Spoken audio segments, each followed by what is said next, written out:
Hello, everybody. Welcome to another riveting episode of Buggy Reviews.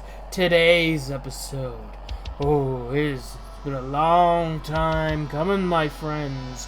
A moment unlike any other. Spider-Man No Way Home. The latest in the trilogy for Tom Holland's Spider-Man. And it's a big thing for the Spidey fans, myself included. So, I think it's safe to say that there really has not been anything quite like this before. Granted, yeah, we've been getting a good fair share of crossover stuff and seeing characters we never see intermingle with each other here or there, but to such a scale like this, something that's just always been a fan dream of seeing these other characters pop up, ever since Spider-Verse, it was like always that little thought, like, ooh, what if they did do that, it was that little dream, that little thought, but now we have approached that time when it is a reality. So, I think to kind of really start it off is No Way Home for me. The first 30 to 40 minutes, it's kind of in that run of the mill MCU-ish kind of stuff that you deal with here or there, but I think it does a good enough job to set up the general plot and the motivation and the reasoning for why things are happening as they happen. Because of Peter contacting Doctor Strange to help him with a spell to kind of get people to forget that he's Spider-Man because of that, the repercussions are affecting not just him, but the people he cares about, so he's trying to, fix that. And, of course, typical Parker luck, he kind of fucks with the spell a smidgen, and it just leads to far more things getting crazy. We're seeing villains from the other two Spider-Man movies, series, I guess, coming in. We have Green Goblin, Doc Ock, Sandman, the Lizard, Electro. We have these characters popping in and out, from those universes and coming here and interacting.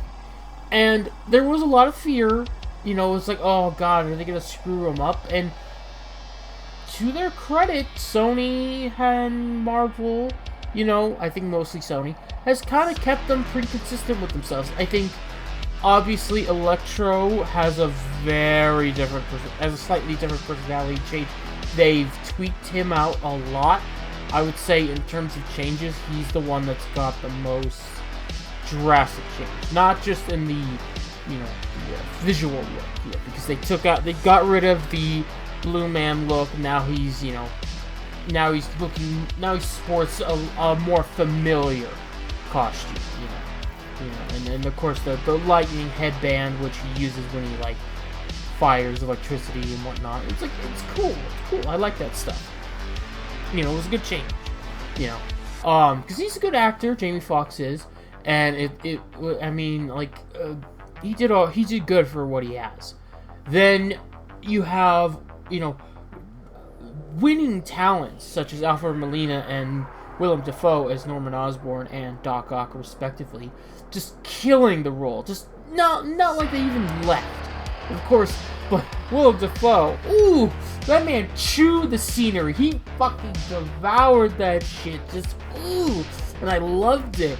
Because, out of all the villains that Peter fights, in his series, the Tom Holland one, he never really encountered a guy like Goblin, It's just like this horrible, scary dude that just wants to do this just for the hell of it. It's just insane and just sadistic and cruel, It's like Vulture and Mysterio, they had their own ends, they had motivations, they had reasonings, and they had like a goal to achieve. Goblin just wanted to destroy and take away, you know, just ruin life.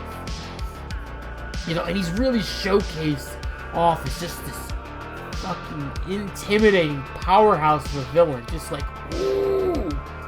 Just, ooh. It was amazing. Like, the villains have been done extremely well. I think, of course, Sandman and Lizard, they're a little bit... there's not much you can really do for them. They're a little bit in the one-note category. But, you know, from what I've heard, the movie was made pretty fast and loose. It was quick. So, I guess you couldn't really do too much with the time you had. So, it would explain a few things, like why... you know, Sandman was never in his human form, and I've heard that apparently there was some footage that was reused from the previous movies, which I didn't notice. But then again, it's been a minute. But the main crux, the main thing, is Tobey and Andrew Garfield coming back. Everyone kind of knew it. We were predicting it. The trailers were doing everything in their power not to show it. You know, I did a live stream with Orbital Bacon, and we were talking about it. You know, we had friends talk about the theories and whatnot of the trailer. And then when they showed up, I was met with that excitement, that warm feeling, you know. And there's a moment where you have the three Spider-Men. You know, they're talking. You have Tobey and Andrew. They're trying to console Tom Holland, who's going through a very dark period of his life. He's going through the worst time of his life. And you see these two actors just go at it with this role. And I'm not gonna lie, I fucking cried. It's kind of making me feel a little teary-eyed right now. Just seeing these two wonderful actors given an actual good fucking script, especially for Andrew. You know, it's like, oh, it's like he was a good actor. He was a good choice for Peter. But the script in those movies, they didn't do him justice. Now he's got something with better writing, something he could just do it, and you know he put his soul into it. You know, when they're talking about the people they lost, you know, where Andrew talks about how he lost Gwen, you know, and how it all made him feel, this life, you know, it was like, oh, it was perfect. It was like, I saw them back, old friends again. You know, I got to see them. They got to redeem themselves. I mean, maybe Tobey didn't need to redeem himself as much for Spider-Man 3, but he was perfect to come in, and he did a great job. Andrew got to have that moment as well, that big moment, and they didn't bring them back just for 5 seconds of a cameo. No, they are within the last bit of the second act and into the third act. They are characters. They have moments. They speak with Peter. You know, Tom Holland Peter. You know, and they you know, share all these banters and moments talking about how things were in their world, comparing their stories and experiences, and having all these fun moments and little jokes. It's just like, oh, that's perfect. It was, and it was a little bit fan servicey in areas, but it was fan service done right, where it was in service of the story, in service of the characters. It provided you with that escape, that warm, bubbling feeling, you know? And I loved it. I fucking loved it, you know? And it's like, even when, you know, there's a moment where the three Spider-Men are having a little bit of a difficult time trying to engage the villains, but Tom Holland, you know, he brings up, he's like, hey, look, here's the thing. I know why we're having a little problem, is because you two, you've never done the teamwork thing before. You know, you've only worked solo.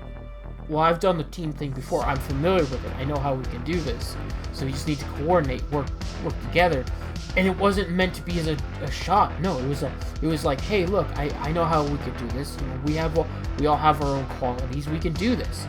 And they do it, and they have these great moments of just interacting with those characters, especially when Toby, you know, he gets to interact with Doc Ock a bit, and you know, you have Andrew Garfield interact with Jamie Foxx, which, while the dialogue in between them I felt was a bit strange and kind of leaning into that scary political area, at least just the way I saw it at first. I don't know.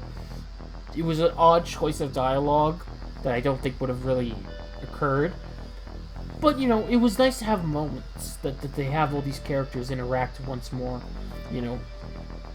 And then, you know, you end the movie off with kind of setting up the stage.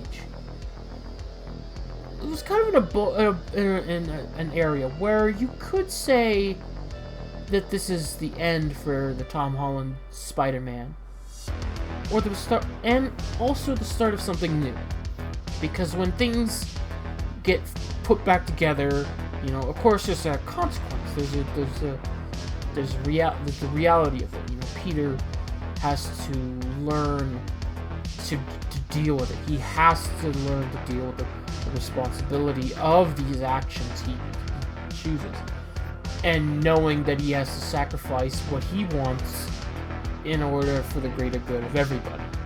You know, and when at the end of the movie it starts, for hardcore Spider-Man fans, you start seeing how the pieces are all being laid out, how Peter is evolving and turning into something that's a little more familiar for comic fans.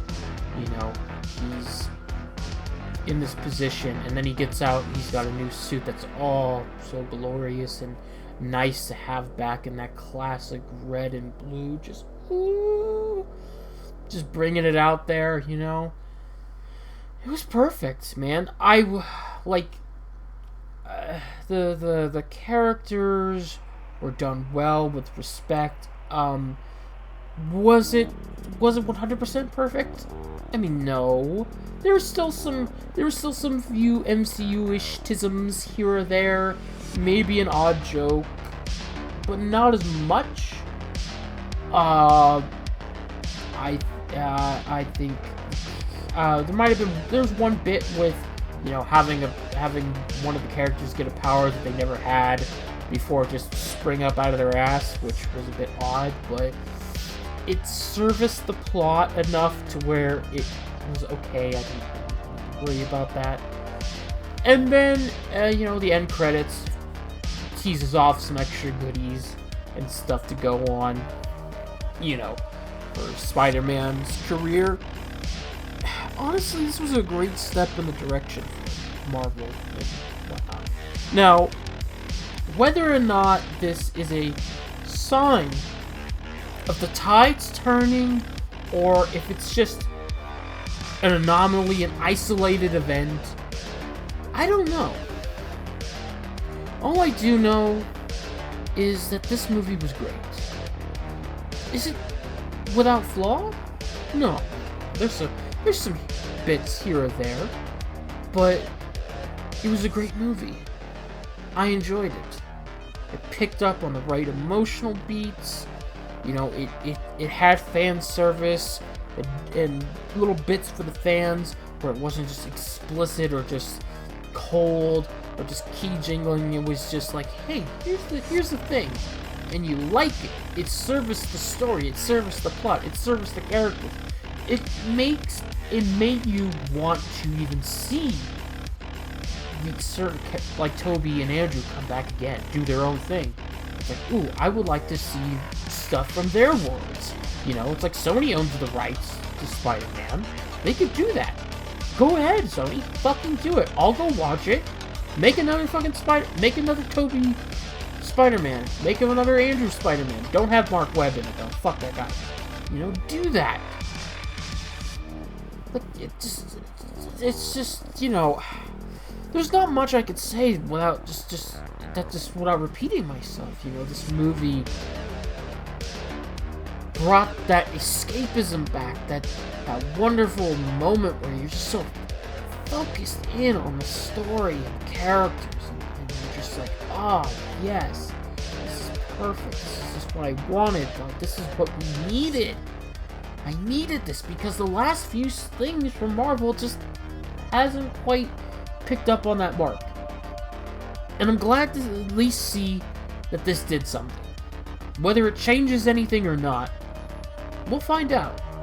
I hope it does. And I hope you all enjoyed this episode. Have you seen Spider-Man No Way Home? If you have, what are your thoughts?